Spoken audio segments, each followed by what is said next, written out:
Okay, good morning, Catford. Martin here. It's week 2 of lockdown. I'm going to show you how to make sourdough. And I got some hashtags because everyone knows hashtag use your loaf, stay indoors, and simple sourdough. Okay, because sourdough is simple.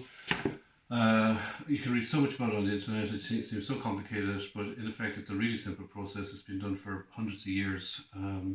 And you don't need any special equipment. What I would recommend you have is a digital scales because it's kind of important to get the measurements right. And it's what's at 7 o'clock. Okay, so this morning we're going to make what's called Levain. It's made from the starter, and then this evening, probably around 6-7 o'clock, we're going to put the bread together, put the dough together, and bake it tomorrow morning. Okay, so very simple. Flour. I use Alison strong bread flour.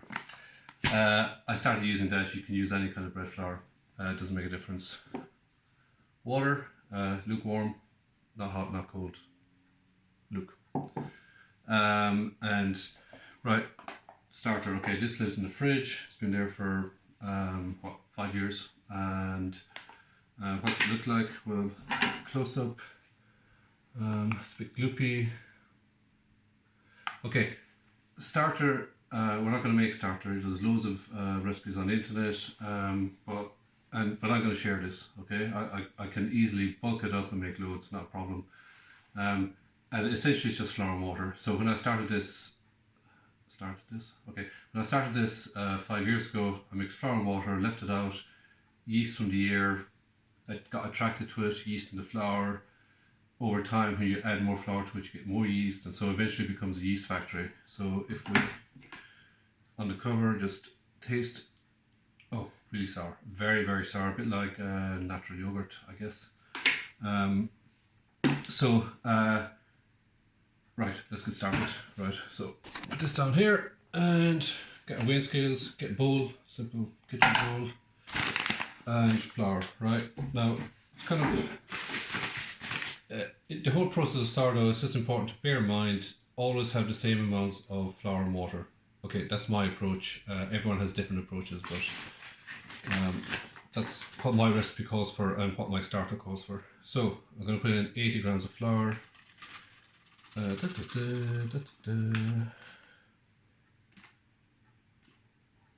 Oh, 81. Right, 81.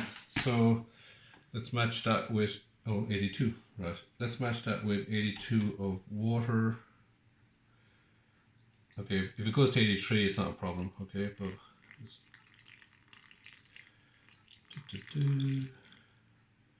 79, 84.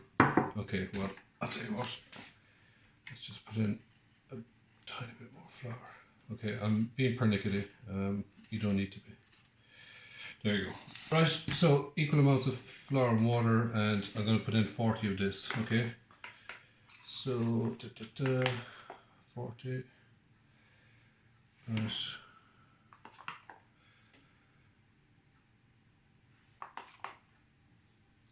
You can see it just pours in. As I said, starter you get in a bakery is going to be completely different to this. It's more like the Levain that we're going to have this evening, or what this bowl turns into.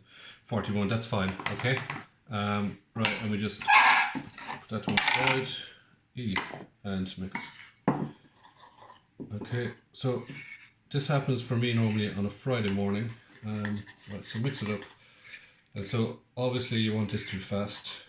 We'll be hanging around in the morning messing with bowls and flour. Okay, there you go. Mix it up, right. Obviously wash your hands before you do any baking. Right. So, right, what's that look like? Boom, it's consistency. Right, that's consistency. Bit like ready break, to be honest. Ready break, yeah. Okay. So just leave that now. We're going to leave that out. We're going to cover that. Okay, so let's get this back up. Right. Okay. So here's our Levain. let me say a bit about Levain. So we've just taken starter, put in flour and water. We've put in 80 and 80 and 40, that's 200 grams. The recipe calls for 160 grams of this. That's 40 grams left over. I'm going to put the 40 grams back into my starter tub. So the amount of starter I have just kind of remains constant. That's all the feeding I do. I mean, there's this great myth, I think, around feeding your starter, throwing some out, feeding it every day or every week. I never feed mine. I just leave it in the fridge. When I need it, I take it out. I do this process. There's always a small bit left over that goes back in. That's it. You know, I try to keep it simple, I guess. So we're going to cover this so you can use a cloth, cover with a cloth, leave it out on a shelf for the day, okay? And this, okay, so what's happening in here? We fed the yeast, okay? So they're going to come to life. They're going to create lots of carbon dioxide, water. They're going to turn this into Levain, which is going to make your bread rise, okay?